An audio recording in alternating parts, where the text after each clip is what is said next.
Serial गुम है किसी के प्यार में, पंडित जी की भविष्यवाणी ने उड़े लेना के होश। आपके चेहरे सीरियल गम है किसी के प्यार में, आने वाला है वह तूफान जो पूरे चौहान परिवार के और साथ में ही नील के परिवार यानी प्रधान परिवार के पैरों तले। किसका अधिकार जमीन जिसकी भविष्यवाणी पंडित जी पूजा में करते हैं। अब यहाँ पर लेना अपने बेटे को लेकर काफी ज्यादा परेशान होती है और वह एक पूजा रखवाती है और वह पहुँचते हैं सभी घरवाल यहाँ पर मंदिर में, जहां पर सभी लोग नील हो तेजस्विनी का इंतजार कर रहे होते हैं, लेकिन उन्हें पता ही नहीं है कि वह दोनों कभी लौटकर नहीं आने वाले ही, यानी कि तेजस्विनी अब नील के साथ कभी लौटकर नहीं आएगी। देखने को मिलता है कि उनके लेट हो जाने की वजह से पंडित जी कहते कि पूजा का मुहूर्त निकल रहा है, मैं जल्द से जल्द पूजा शुरू करनी चाहिए। और यहाँ पर लेना और नील के पापा दोनों ही मिलकर नील की खातिर पूजा रखने और कहते कि पूजा शुरू होनी चाहिए। जिसके बाद लेना जो है दीपक जलाने वाली होती और पंडित जी कहते हैं बहुत ध्यान से आप दीपक जलाना,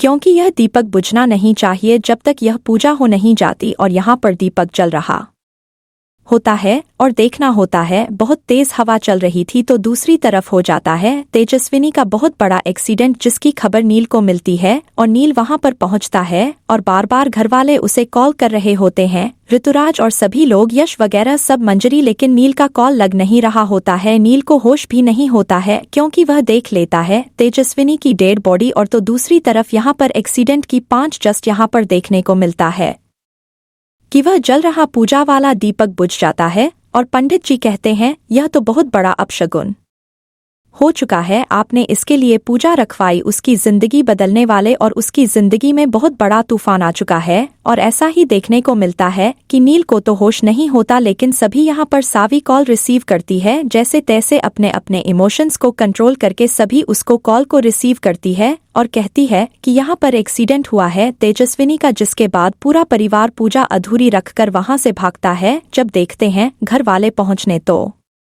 नील का हाल बहुत बुरा हो चुका होता है और तेजी सनी को देखकर वह अपने होश को बैठता है। वह बार बार कह रहा होता है कि तेजस्वी उठ जाओ, तुम अपनी बात अधूरी रखकर मुझे छोड़कर नहीं जा सकती हो। यहाँ पर ऋतुराज की आंखों में भी आंसू आ जाते हो। नील का यह हाल देखकर सभी घर वाले इमोशन हो जाते हैं। लेना यहाँ पर पछताते रह जाती है कि उसने तेजस्विनी को कितना भला बुरा कहा, जबकि अब वह इस दुनिया से जा चुकी है और वह उसे माफी मांगना चाहती थी, लेकिन वह उसे कुछ भी नहीं कहा पाती हो। और लेना भी वहां पर बुरी तरह से रो पड़ती है और कहती है कि जब मुझे समझ आएगा कि तू मेरे लिए कितनी मायने रखती है, तब तो मुझे छोड़कर जा चुकी हो। तेजी सनी, ऐसा मेरे साथ कैसे कर सकते हो, बिना माफी दिए तुम कैसे जा सकती हो। और देखने को मिलता है कि फाइनली नीना जो है उसे माफ कर चुकी होती है। वेल, अपकमिंग ट्रैक और भी ज्यादा इंटरेस्टिंग होने वाला है, तो बन रहे हमारे साथ, कर लीजिए चैनल को सब्सक्राइब।